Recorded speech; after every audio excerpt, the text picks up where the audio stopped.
Hello, আসসালামু আলাইকুম। আমি স্মিথ কের সকলকে স্বাগতম। আজকে আমি অনার্স ফোর্থ ইয়ারের discrete of mathematics by test chapter 1-এর একটি ম্যাথ নিয়ে আলোচনা করব। প্রশ্নটি হচ্ছে 5 ব্র্যাকেট শুরু পি যোজন কিউ 5 ব্র্যাকেট ক্লোজ একমুখী সত্যায়ন 5 ব্র্যাকেট শুরু পি বিয়োজন কিউ 5 ব্র্যাকেট ক্লোজ একটি শতসত্য কিনা নির্ণয় করো। অর্থাৎ আমাদের এই মানটা শতসত্য কিনা আমাদের নির্ণয় করতে হবে, যা ন্যাশনাল ইউনিভার্সিটিতে 13 সালে আসছিল। তাহলে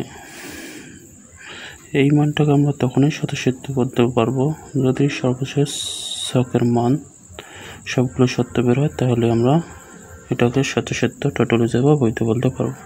আর যদি সবগুলো মান সত্য বের না হয়, তাহলে আমরা সেটাকে শতসত্য বলতে পারবো না।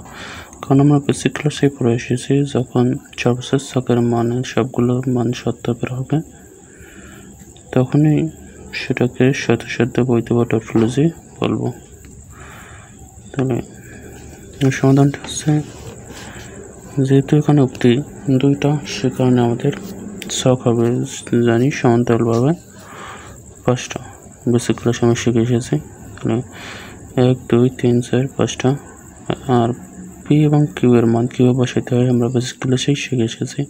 তাহলে যখন দুইটা উক্তি থাকে, তখন পি এর মান হবে প্রথম দুইটা টি, পরে দুইটা এফ। কিউ এর মান হবে একটা করে টি, একটা করে এফ, অর্থাৎ টি এফ টি এফ।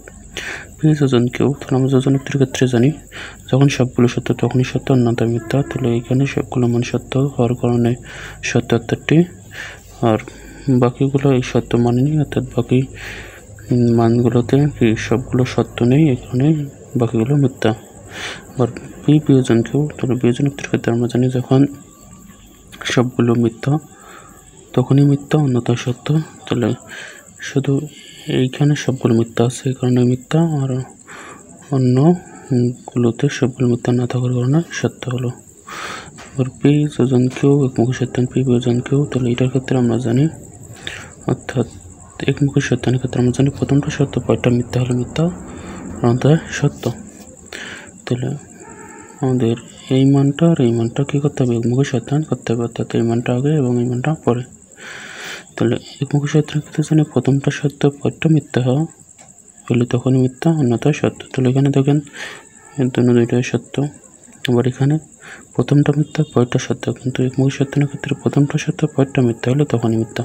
তাহলে এটাও ওই যুক্তি মানবে না। তারপর এখানেও প্রথমটা মিথ্যা, পরেরটা সত্য, সে কারণেই যুক্তি মিলবে না। একমুখী সত্যায়নের ক্ষেত্রে আমরা জানি প্রথমটা সত্য, পরেরটা মিথ্যা হলে তখনই মিথ্যা, কিন্তু এখানে আছে প্রথমটা মিথ্যা, পরেরটা সত্য, তাই আমরা এখানে মিথ্যা বলতে পারবো না। আবার এখানে দুইটা মিথ্যা। তাহলে যেহেতু আমরা জানি একমুখী সত্যায়নের ক্ষেত্রে প্রথমটা সত্য, পরেরটা মিথ্যা হলো মিথ্যা, তাহলে এখানে ওই যুক্তিটা এক জায়গায় মানিনি, তাই সবগুলো মান সত্য বের হবে। তো আমি আবারও বলছি, একমুখী সত্যায়নের ক্ষেত্রে আমরা জানি প্রথমটা সত্য, পরেরটা মিথ্যা হলে মিথ্যা হবে, অন্যথায় সত্য হবে। তাহলে যেহেতু এখানে এক জায়গায় প্রথমটা সত্য, পরেরটা মিথ্যা নেই, এই কারণে সবগুলো সত্য বের হয়েছে, সত্য বের হওয়ার কারণে সবগুলোতে টি লিখেছি। তাহলে যেহেতু সর্বশেষ সারিতে সবগুলো মান সত্য, অর্থাৎ টি, তাই পি যোজন কিউ একমুখী সত্যায়ন পি বিয়োজন কিউ শতসত্য টোটালিজে বা বৈধ প্রমাণিত। আশা করি সবাই বুঝতে পেরেছেন। এরপর যদি কারো কোথাও সমস্যা হয় বুঝতে, আমাকে কমেন্টে জানাবেন, আমি বোঝা দেওয়ার চেষ্টা করবো। আজ পর্যন্তই।